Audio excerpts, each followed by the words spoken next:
Bismillah walhamdulillah wa salatu wa salamu ala rasulillah wa ala alihi wa ashabihi wa man tabi'ahum bi ihsanin ila yawmi dini wa ba'd. Assalamu alaikum wa rahmatullahi wa barakatuh. All right, the plan now that we have wrapped up a session, I should say a section in Imam al-Wāsiṭī's Rihla, we have concluded his critique of life in the marshlands, and he's getting ready to move to go to Baghdad. Before we do that, we want to take a pause here for a closer look at the legal dimensions of the practices that he encountered. So previously we were looking at briefly some legal rulings or ideas and more spiritual concepts that Imam al-Wāsiṭī kind of introduced in his al-Bulgha, that treatise that we read through in its entirety about sama'a, which is singing, sometimes accompanied with music, sometimes not. Not only do we want to look at the singing and the music and the dancing, but we also want to take a look at the other things that he encountered, gender interaction and various etiquettes related to that, like intermixing. And we got down into the depths of even degraded practices such as removing clothing and being undressed in front of the opposite gender, to the point of spending the night in the same location, and then, as you know, what unfolded. Basic physical contact, seclusion, some types of, we might say, abuse was happening there of the sexual nature, of course. Also, we want to talk about visiting graves, building shrines over the graves, various acts of reverence that he noticed at the graves, bowing, prostrating, making tawaf. We want to look at the legal rulings behind all of these things. Seeking barakah, making tawassul, istighatha, concepts related to influence over creation in the cosmos, from what one might call a wali, or be they alive or be they dead. Okay, so that's what we're going to do in this kind of like series within a series. And the reason that we're doing that is because we're trying to understand, as we're talking about Imam al-Wāsiṭī's, not only his spiritual philosophy, if you will, but we want to understand the framework with which he used to build or to formulate that philosophy. So as we've understood, in general, looking at a number of his smaller works, he always talks about aqeedah being important, your doctrine, your belief in Allah, and the various tenets of faith. He talks about the spiritual way and some of the etiquette and some of the protocols, some of the practices. And then he also hints at the importance of revering the sharia, the legal code. Okay, so he's put all of these things together to formulate his approach to suluk or tasawwuf. Okay, so that's kind of what we're doing now. Because we did talk about the spiritual side, I want to talk about the legal side, and eventually we are going to get to that doctrinal piece, because he's written extensively on that. And our focus to understand this, there is a framework that we're going to utilize for this, and that's through the lens of the Hanbali school, with a particular emphasis on one of its books, known as al-Kāfī, fi Fiqh al-Imām Aḥmad ibn Ḥanbal, and this was written by Ibn Qudāmah. You remember Ibn Qudāmah passed away in 620. He is the foremost figure in the Madhab of Imam Ahmad, at least in its formulation, due to what he authored and the legacy that he left behind. Al-Kāfī is not his greatest work. The greatest work of Imam Ibn Qudāmah perhaps is known as al-Mughni. At least I should say the greatest in terms of size. Al-Mughni.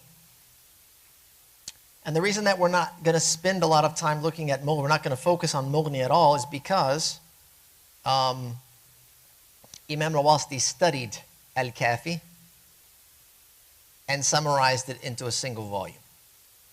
So we are for sure that he has intimate knowledge of this particular book, and we can assume that he also has a high level of familiarity and knowledge of the other works that were available, especially within the Hanbali school, because that's the school that he eventually adopted after he moved to Damascus, the legal school, that is. But it's mentioned in his biography that he certainly did study al-Kāfī, and he summarized it. And summarizing is a rather daunting task. If you're going to take a work and you're going to try and summarize it, especially if you're going to cut it in half, you have to really understand what the aims, objectives of the book are, what the intent of the author was, what is the most important message that you want to get across, while trimming what you think you can do without. So today, or I should say then, during that time, al-Kāfī was a 2-volume book, and he basically summarized it down into a volume. Today you might find it published in 4, 5, or 6 volumes, based on how the printing companies work. And sometimes there's like support information they put in there, somebody's verification, a tahqiq, there might be some commentary, there might be some takhrij al-ahadith or various different notes about hadith references, etc. And then a lot of times, or I should say sometimes, especially nowadays, the printing houses, what they like to do is they like to blow up the prints so that it's not just a 2-volume or 3-volume. If you can get a 5-volume out of it, then the price tag's obviously going to go up. And so what ends up happening is there's a formatting process to where, like, you know, you like to have nice paragraphs and you like to have spaces and you put some title heads in there and you really like get it a real nice presentation. Whereas back during the time of before the printing press, and with the nature of paper and the supplies that were needed, you're trying to minimize all expenses and everything that's all of the materials that are needed, so that you're not having to have why take 500 papers when 200 papers will do? That just seems like a waste when resources are treated and viewed in a different way. And so the formatting of the text was handwritten. There were copied manuscripts, and they're just filling the pages. We're not leaving gaps. We're not like putting in. We're just going across, filling the pages the best we can. And so that's how you would end up with a very dense 2-volume book, whereas today in the printing presses of the modern world, you'd end up with like 4, 5, or 6 volumes. So anyway, al-Kāfī is considered a foundational legal manual, of course, in this school, and it's written for intermediate or intermediate to advanced students in their study. And it offers a very structured and accessible presentation of legal rulings within the Hanbali school. And it's, of course, based on the transmitted narrations from Imam Ahmad as its primary reference. Ibn Qudāmah describes the work in his introduction, saying that it's a balanced effort of his, neither too brief nor overly detailed. And he includes references to evidences and hadith sources. And the aim here is to make the text sufficient, so it's Kāfī, right? Sufficient in content and also persuasive in argument.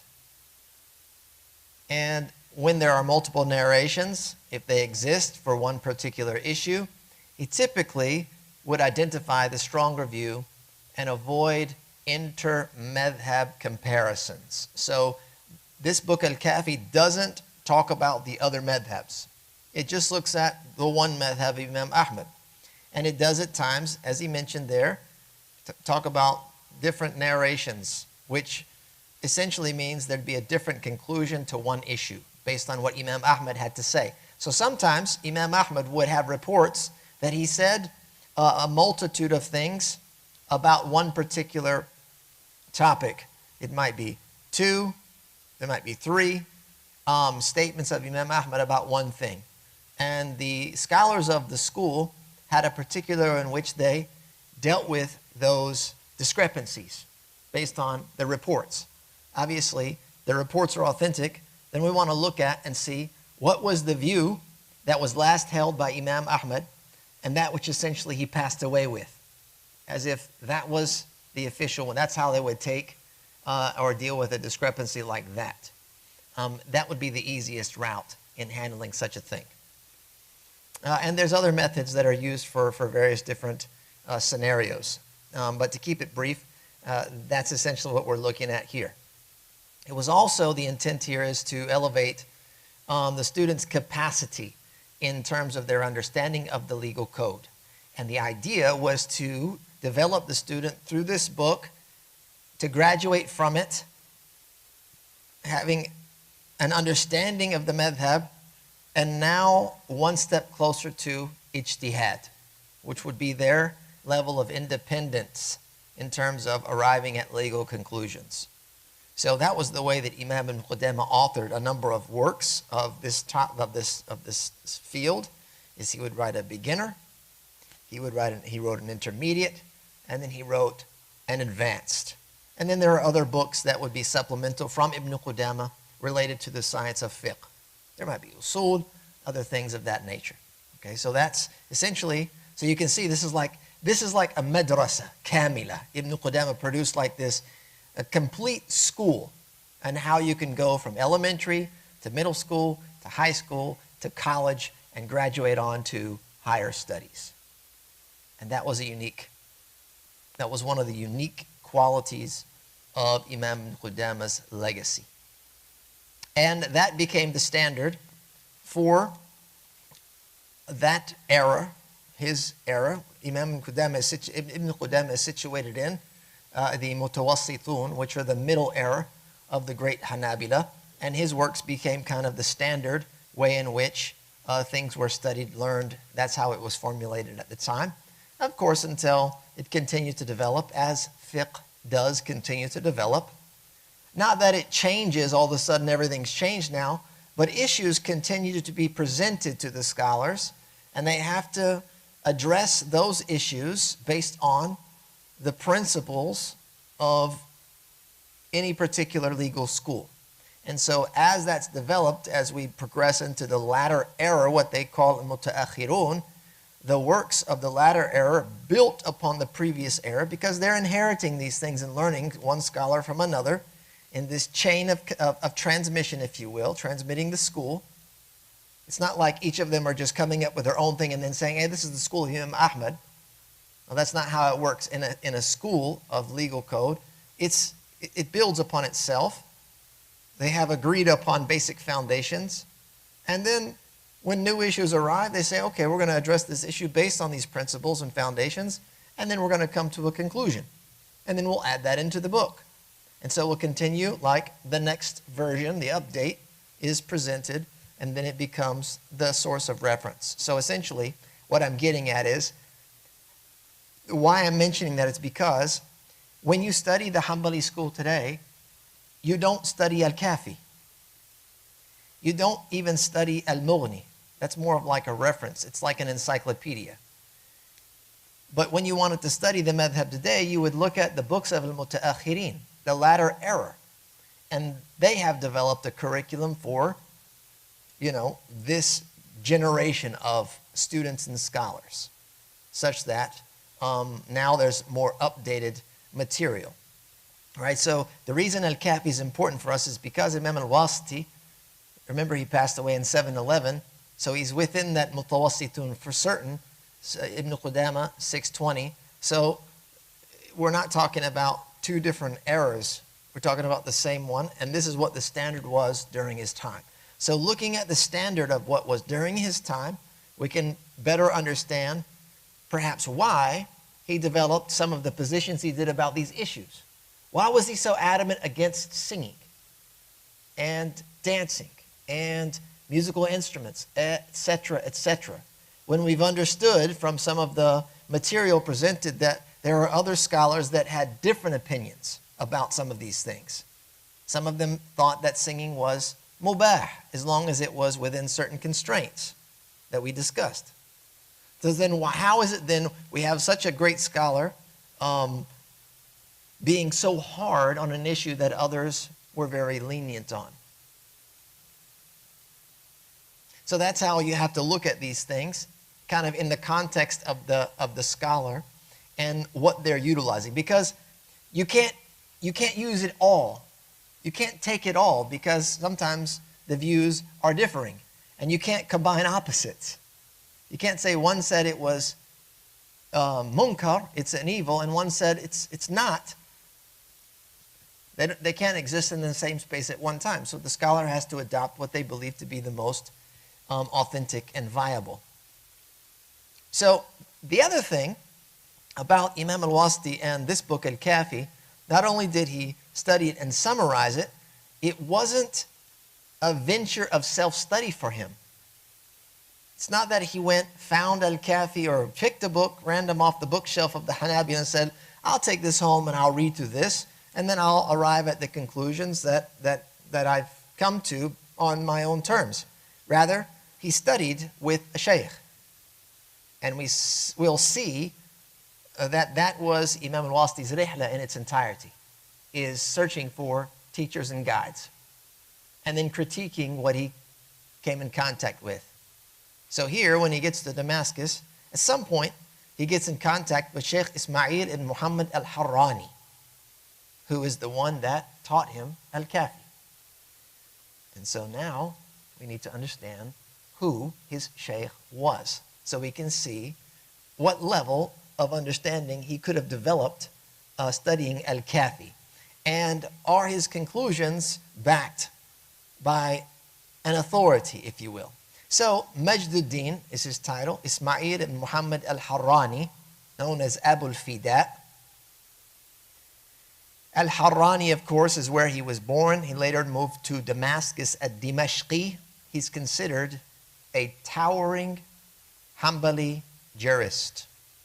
He was considered the Imam al-Hanabila, if you will, during his time. He was revered for his piety, depth of knowledge, and devotion to teaching. And this is how he rose to prominence as Shaykh al-Madhab. Right? He was the Shaykh of the Madhab at the time. Right? So Imam al-Wāsiṭī's teacher is not a lightweight. He is the teacher. He is the Shaykh. He was born in 645 in Harran, as I mentioned.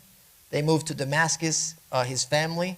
Him and his family moved in 671. So what we're looking at, he's born in 1247 CE, Common Era, 1247.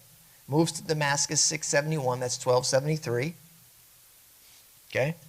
And this is where he remained for the rest of his life in Damascus. And it's there that he studied with many of the leading scholars of the era.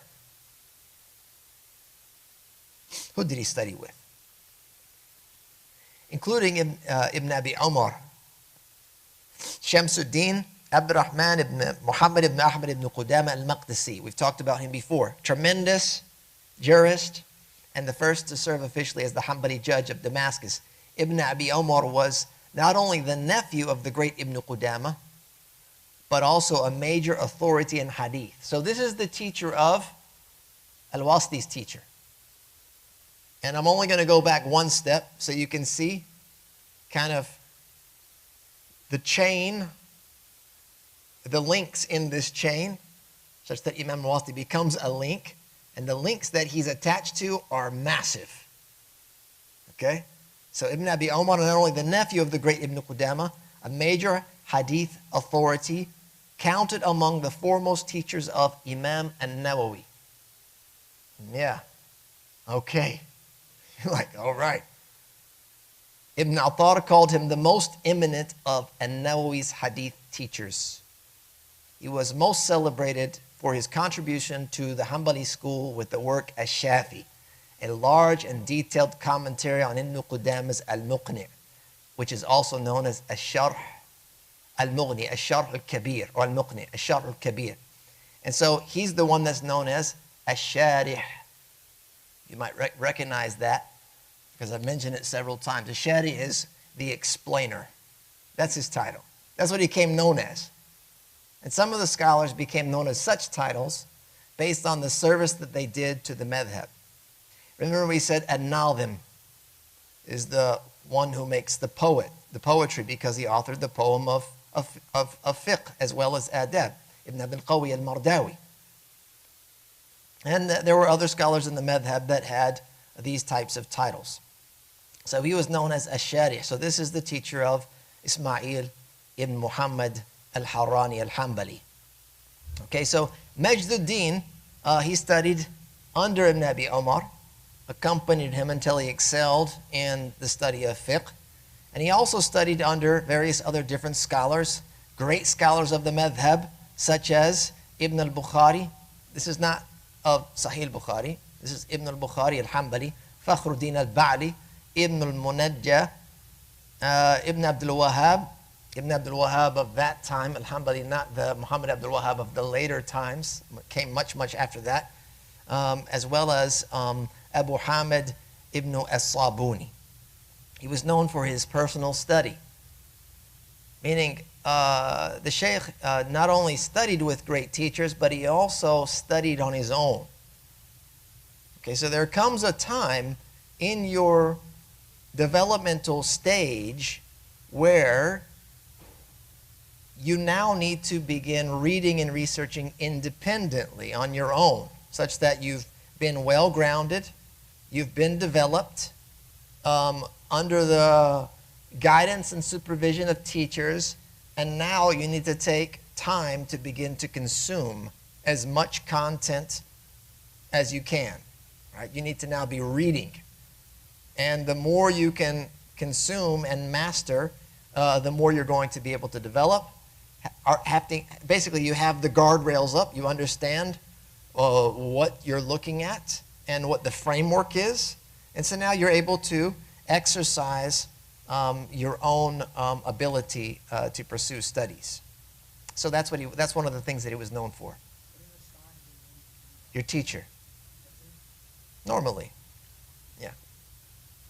He read the Musnad and the 6 major hadith collections, Kutub al-Sitta, as well as the large relied upon text in fiqh and theology. He distinguished himself in multiple different fields of study and discipline, had a strong grasp of hadith, usul al-fiqh, fara'id, which is inheritance law, and even arithmetic and algebra. He wrote prolifically, copying transcripts in full. He copied al-Mughni.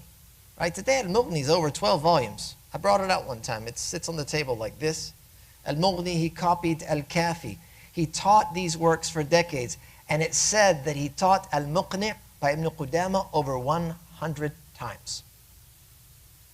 His teaching style was meticulous and constant. He was known to continue teaching on days of public holiday, including the day of Eid, such that if even a single student attended with him, he would read with them. Basically, he would make himself available in his halaqah or his majlis, waiting, and typically it would be like somebody would come and they'd come read with him and he'd teach, or groups would come, and that's how it worked. So he would make himself available even on these public holidays. He would go to his teaching spot and he would wait, and if somebody came, even one person, he'd start the lesson.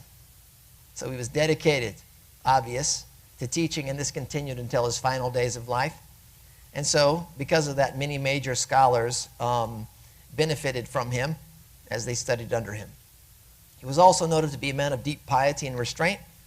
His personality was marked with humility, scrupulousness, and disinterest in worldly position. He never sought status or comfort.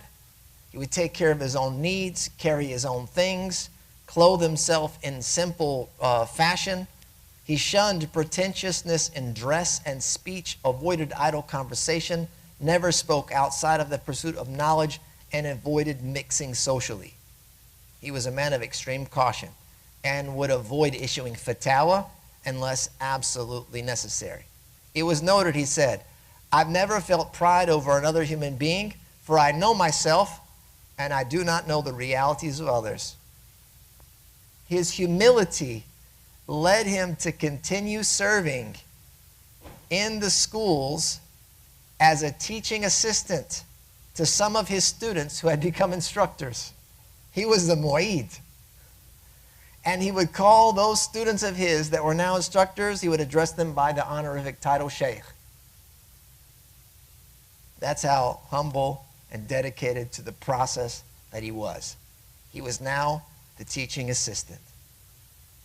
Even though his level of knowledge surpassed, and not only his level of knowledge, but his seniority. Right? There's a certain level of seniority here that should be recognized, but he obviously, probably insisted, nope, I'm here to support. Pass the ball, right? Another quality of his that I found quite profound is he was noted for his emotional sensitivity. There are multiple accounts that he was often moved to tears during his lessons when he would mention the Prophet ﷺ, and when reciting hadiths of warning or speaking about matters of the heart. He was known to be quick to cry in these types of settings. So obviously he left a legacy of righteousness, unwavering adherence to the school of Imam Ahmad, and of course, very importantly, a legacy of consistency and what that looks like and can end up accomplishing. Passed away Sunday night, the 9th of Jumad al-Ula in the year 729 at the Jawziyah school in Damascus. Passed away probably just where he wanted to be, and was buried in the Sufiya cemetery near Bab al-Saghir. His funeral, of course, widely attended, and he was deeply mourned by those he left behind. And we ask Allah subhanahu wa ta'ala to grant him rahmah, his mercy, and to elevate his rank. So, al-Kāfī, of course, is the book that we're looking at. And in this session, we're going to circle back to the topic of music, both instruments and singing, and add a few extra little elements to that. And we're going to look at this from a deeper legal lens, because there's a couple of important points that I think that we can walk away with understanding perhaps why Imam al-Wāsiṭī not only had a spiritual insight, because his insights are profound. If you remember Imam al-Wāsiṭī talking about the nature of these things being shahwani, there's a desire that happens there. So it's not about spiritual elevation purely, it's also about fueling that desire, that enjoyment in the melodies, right? But there's also some legal issues. So in al-Kāfī, in the chapter on offering witness or testimony, this is what I want you to pay attention to. The chapter is about being a witness or offering testimony. And so, essentially, when you're talking about being a witness or offering a testimony, you have to be what is considered upright. There is something called adala, right? It's your standing. What type of individual are you? And there are qualities that can render that void. So this excerpt, which is quite lengthy, is positioned for some reason in that chapter. Why would it be in that chapter? Think about that. So let's look here. Classifies music instruments into two categories. The first one is prohibited. These are instruments that produce a tarb, which is an enticing or stirring sound. And this is without singing, of course. Right now, he's talking about things like, as an example, the mizmar. These are like reed flutes. And that doesn't matter whether they're made of wood or cane, like the shababa. It's a type of flute. Or others such as the tambur. And this is the stringed instrument. Or the oud, the short. There's one that's short, there's one that's longer. And then there's the ma'azif, which are generally understood to be musical instruments as kind of a category in and of itself. Sometimes they're referred to specific items depending on the context. And this is based on the narration of Abu Umama, who said that the Prophet ﷺ said, "Indeed, Allah has sent me as a mercy to the worlds, and He commanded me to eliminate stringed instruments, or instruments in general, ma'azif and flutes, mazamir. He commanded me to eliminate ma'azif, instruments, meaning musical instruments, and mazamir, and then the flutes in particular." And this is narrated by Sa'id in his Sunan. Sa'id ibn Mansur has a very early collection of ahadith. And that particular collection is often used in books of legal code. These instruments, he says, are prohibited because they cause this tarb. There is an emotional arousal and distract from the remembrance of Allah Azza wa Jal and from prayer. So he's giving you some of the legal reasoning behind this. Thus, they are prohibited just like wine or khamar is prohibited. Take a note. Think about this just for a minute. Why are we saying wine here? Why is the great Imam putting wine there? Why do we need that? It's intoxicating, right? So the text equates the ruling of prohibition, not necessarily the effect. Okay, it doesn't explicitly say because it's an intoxicant. It just puts it right there. There's an interpretive connection, I believe, that should be understood, though it's not explicitly mentioned. When he says they're prohibited, meaning musical instruments, just like wine is prohibited. When do we understand wine is prohibited? Because it intoxicates you. And if you remember from al-Bulgha wal-Iqna', Imam al-Wāsiṭī explicitly makes this connection. He explicitly said this, فَإِنَّ ثَلَاثَةَ أَشْيَاءَ تَنْفَعِلُ لَهَا الطِّبَاعُ وَتَسْكَرُ بِهَا. He said there are three things to which natural temperaments are reactive and by which they become intoxicated. As-sama'. The first one that he mentioned is this musical, like singing and chanting and stuff, of that there's a particular type of that he talks about, which we covered. Was surah, you might remember this, physical form. Wal khamar, and wine. So he makes that connection in his treatise about the topic. Whereas Imam ibn Qudāmah in al-Kafi just mentions it there. Obviously, there is a relationship between these two things. He doesn't specifically spell it out for you.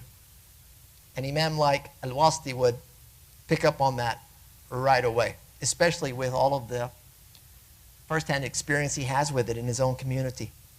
So that's the first type. The second type is permissible, what's considered mubah. So we had the muharram, now we have the mubah. And the mubah is the duf. Again, it's the frame drum. When used, okay, so there is an instrument and there is a context in which that instrument is to be used.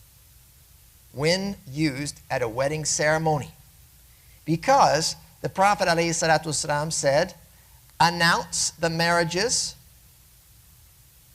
and strike the duf when they occur. Meaning that's a means by which you announce marriages. And this is narrated in Sunnah Tirmidhi wa Ibn Majah. And then the scholars, they say by extension, it is permitted on similar occasions of joy. It is, however, disliked outside of such occasions. Which means it would take the drum, which is mubah, and reframe it, positioning it in the makruh category. So at one point it can be mubah, permissible, when it's during these particular ceremonies. And then in another context it can be makruh, meaning you're not in those scenarios. And now you're just playing away, perhaps just for entertainment purposes or whatever it may be. Okay? It was reported that Umar ibn al-Khattab, if he heard the sound of a duf, the drum being played, he would go and investigate. He would hear it, and he would go out and see who's playing this drum. If it was for a banquet, a walima, he would be quiet. If it was not, he would strike with the whip. That's how serious of an issue it was. The scholars of the Madhab, they say it's disliked for men, at least in al-Kafi, it's disliked for men in all cases due to its resemblance of the actions of women. That's what they viewed it as.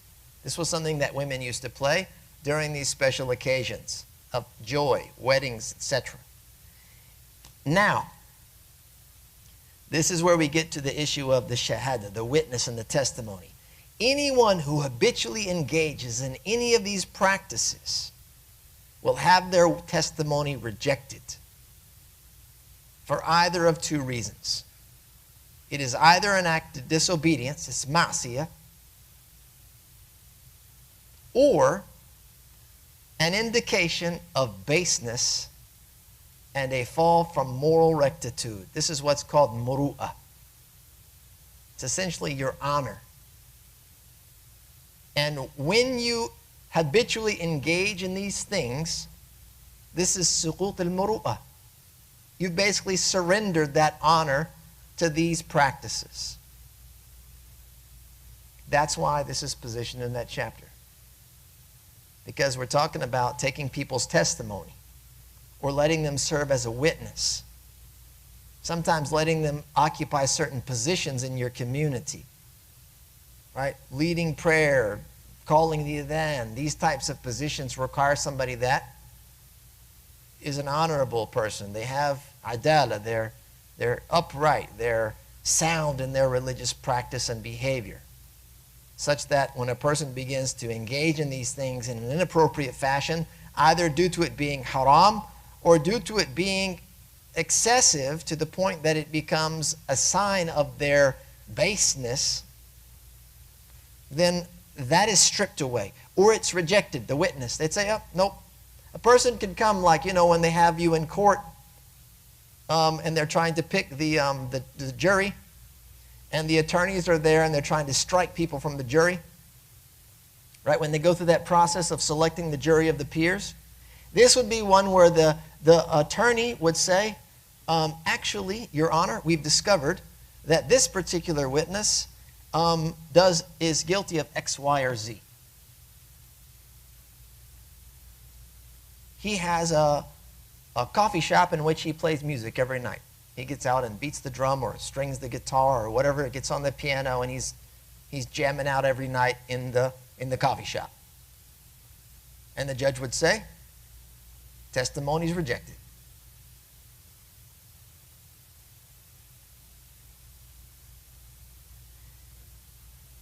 All right. Sharh Muntal Iradat, of course, now we get into one of the main primary references for the Madhab. This is in the Muta'akhirin, the latter era. Okay? In the same chapter, not in the same chapter, in the chapter of al-Walima. Because this subject obviously has something to do with the walima. Like, what are the manners of the walima? What do you do? We just learned that you can play the duf.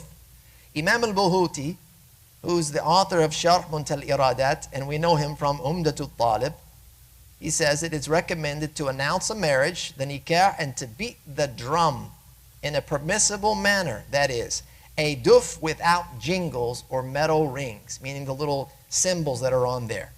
During the celebration of the marriage, due to the hadith, proclaim the marriage. In another narration, make the marriage public.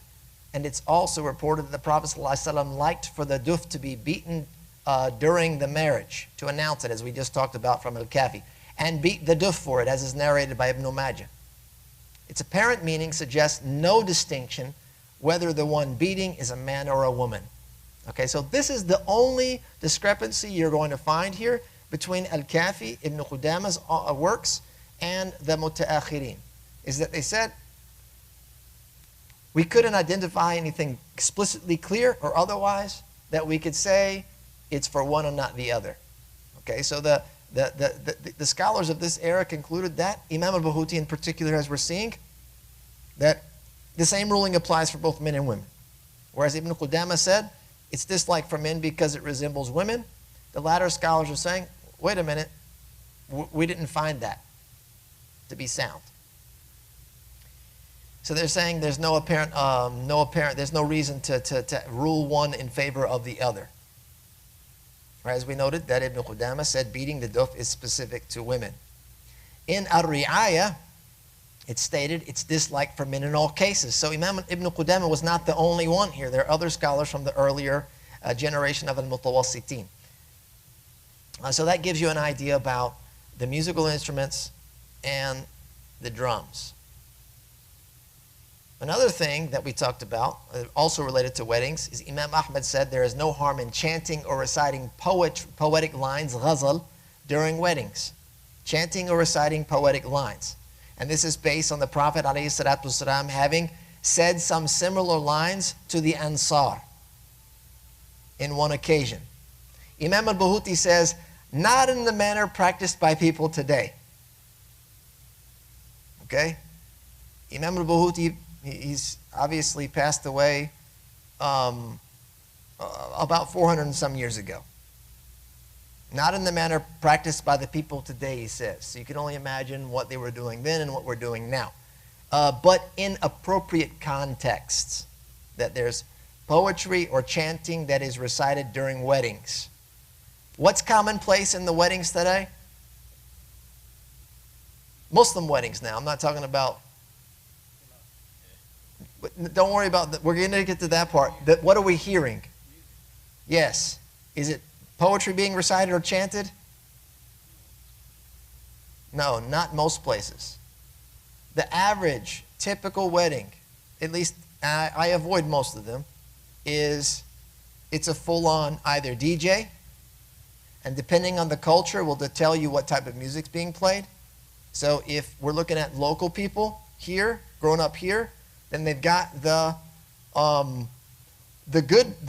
better ones have it's like the Muslim version of the songs that we're typically used to hearing, or they'll have the straight up stuff on the radio, and then other cultures will import their cultural songs, and normally it is full on it's string instruments, wind instruments. It might not be there physically, but it will be on a recording that's being played.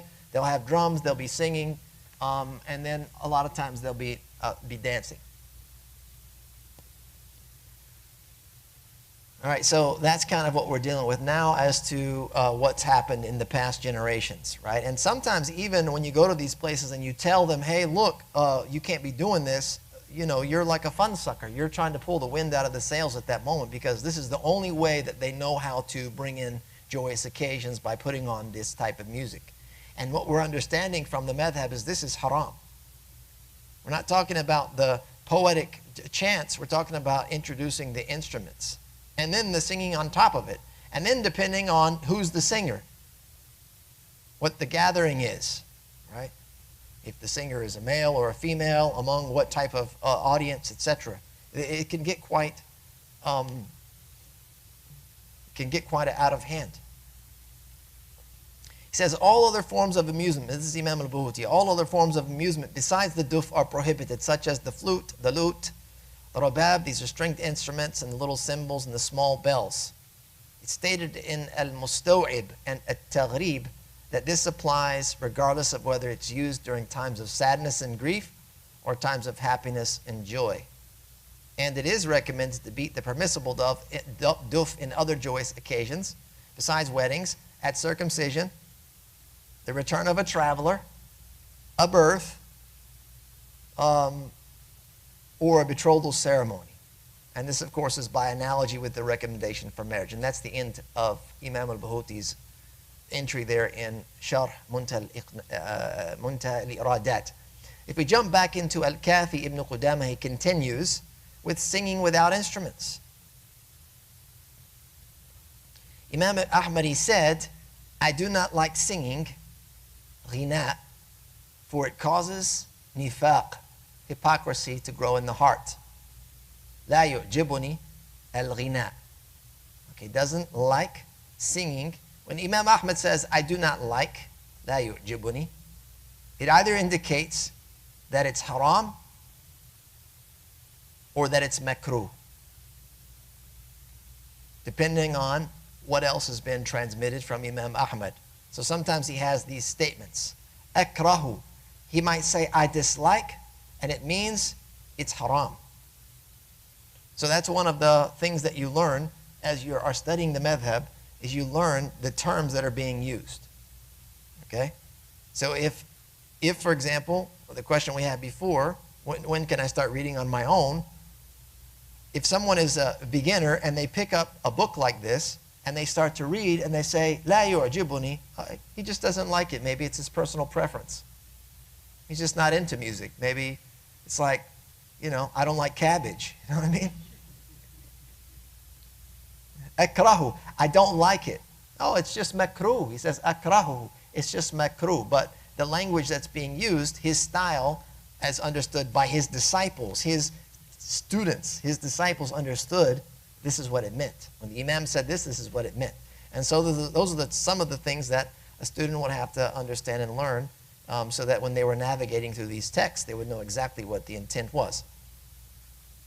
He also said, listen to this, Imam Ahmad says, whoever dies and leaves behind a child as an orphan, and that orphan owns a slave girl who sings,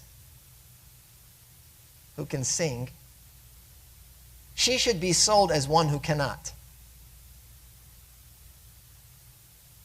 So in al-Mughni, so this now we jump to al-Mughni to get a little more understanding of what he was trying to say, because then Imam ibn Qudāmah really has the space to expound upon this. He says about this issue, if it's said to him, she's worth, as a singer, 30,000, and as an ordinary woman, only 20 dinars, right?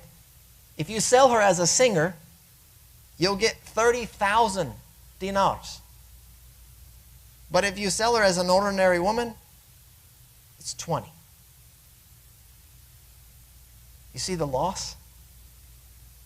He says you have to sell her without saying that she's a singer.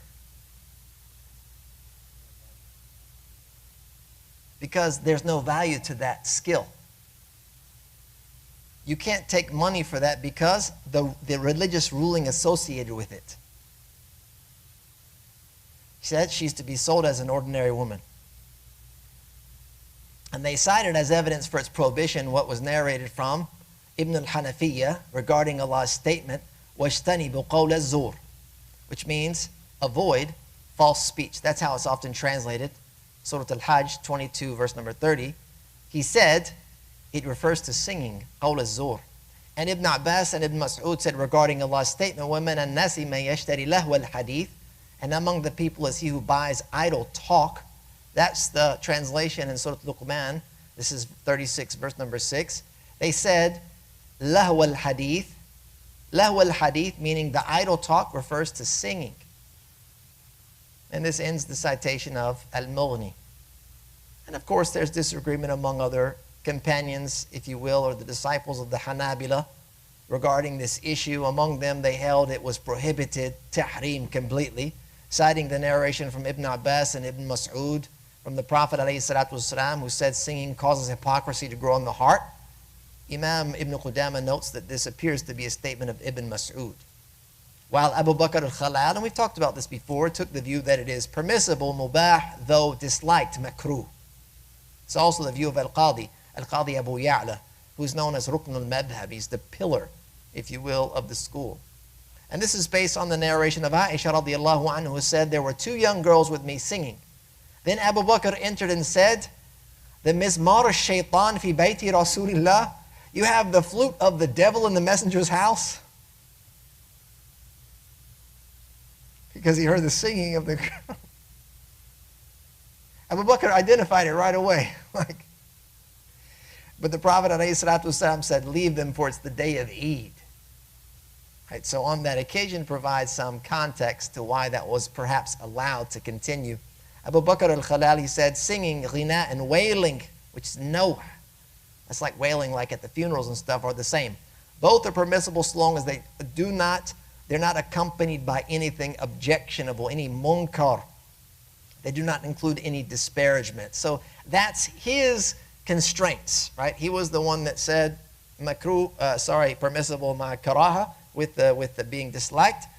But that is only the case if it's only permissible in this situation, so long as it doesn't have anything objectionable in the words that are being said, or perhaps the context in which it's being done.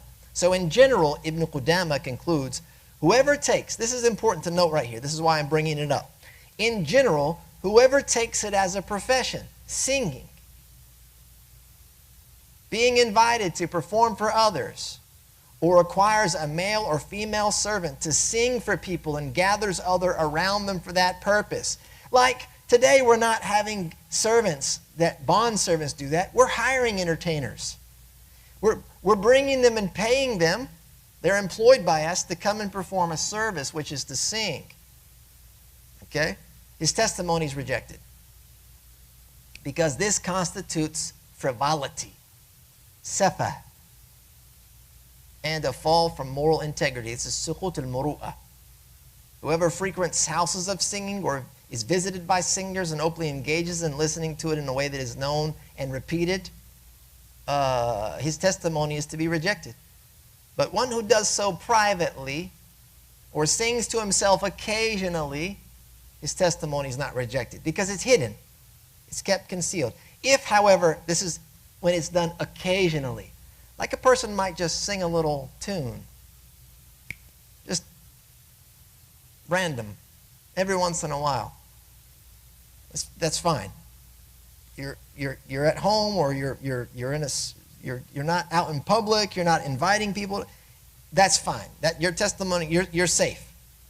But if they do so frequently, regularly, even if in private, and that becomes known, the testimony can still be rejected, according to those who consider it to be haram, because it's a sinful act.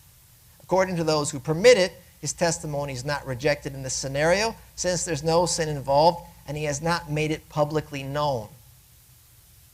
The distinction here is being in private. Whether it's considered sinful or whether it's considered permissible, the testimony is only jeopardized here for the one who consider it permissible if they do so publicly.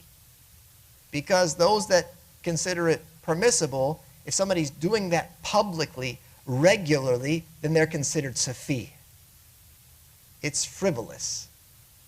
And that's something that can detract from a person's honor and dignity, their muru'ah.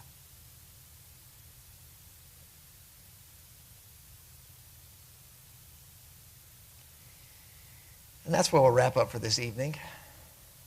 We'll pick up here. We have a few more points to cover before we move on to the next topic. Jazakallah khair for your attention and attentive listening. Until next time, sallallahu alaihi wa sallam ala nabiyyina Muhammad wa akhiru da'wana alhamdulillahi rabbil alameen.